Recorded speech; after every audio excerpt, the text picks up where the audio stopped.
It was the late 19-teens, and the Non-Partisan League was in control of all three branches of the North Dakotan government. A populist movement against the oppressive, exploitative big businesses of Minneapolis reaped huge political rewards, and big changes were to come. North Dakota had an economy based on farming, which is an industry with very little control.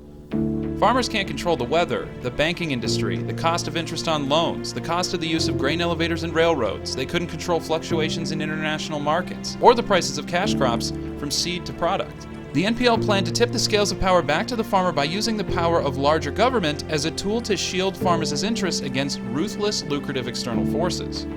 The move was to make North Dakota a state capitalist economy to combat the corporate capitalist forces of the ever-gilded Yankee United States. Some of the biggest reforms to hit North Dakota were some of the first things ever seen in the U.S. then or since. The state-owned Bank of North Dakota, state hail insurance, the state-owned mill, the state-owned grain elevator. They established a state highway commission, which was crucial in expanding infrastructure access to the state while reducing reliance on railroads. They prohibited rate discrimination by railroads and increased aid to education. A referendum was passed that required voting standards for shareholders or members when they vote for their directors or managers of their corporations, handing power to workers. Women's suffrage was passed when women could only vote in school elections before. This was roughly 2 years before the 19th Amendment, granting women the right to vote nationwide. The state-owned bank would issue loans to start businesses at much lower interest rates than more predatory private banks out east. Funds would stay in the state and be used toward private and public projects, pushing North Dakota along into the 20th century. The state grain elevator and mill would purchase grain from North Dakotan farmers for fair rates without having to worry about profiting. They would sell grain on the national and international markets for competitive rates, ensuring North Dakota's farmers could compete in the marketplace. After their initial successes, the Non-Partisan League became a target for big business.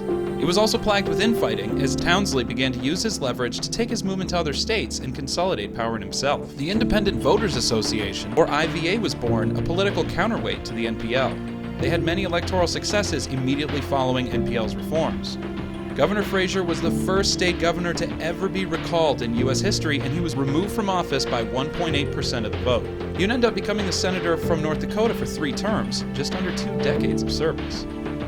When the IVL and more establishment Republicans took over government, they saw the use of the state bank and grain elevator and kept them to prevent further political upheaval. In the Great Depression, the State Bank of North Dakota even put a moratorium on debt collections so the citizens of the state could get by.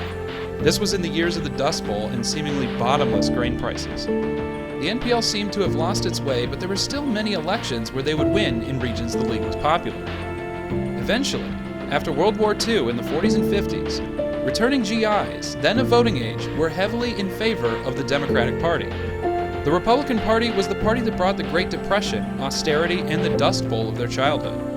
The Democratic Party passed the GI Bill, reformed the workforce with government regulations, reined in corporate power, and was in power for World War II and had control of the national government in the immediate post-war period. Returning GIs to North Dakota no longer identified with the Republican Party like their elders did, but they did identify with the NPL.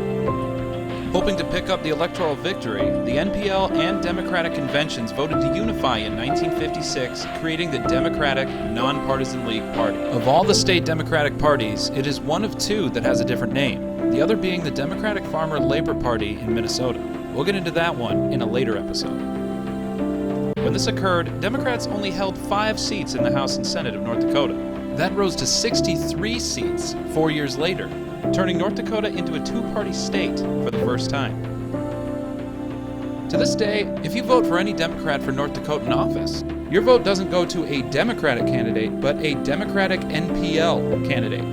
The Non-Partisan League's reforms, that came at the peak of their power, left a mark on the state of North Dakota that still stands today. The Bank of North Dakota, State Mill, and State Grain Elevator are still frequently used. The public-private partnership of these institutions have reduced the impact of economic recessions while also promoting financial equality and economic safety nets.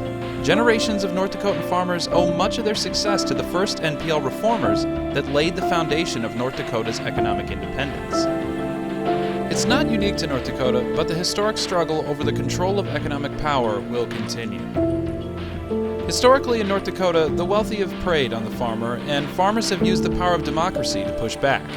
Many people of North Dakota still hold on to much of the NPL's values that took place a century ago. There are many lessons to be learned in the political prairie fire that made North Dakota a unique reformer that led to changes not seen before or since.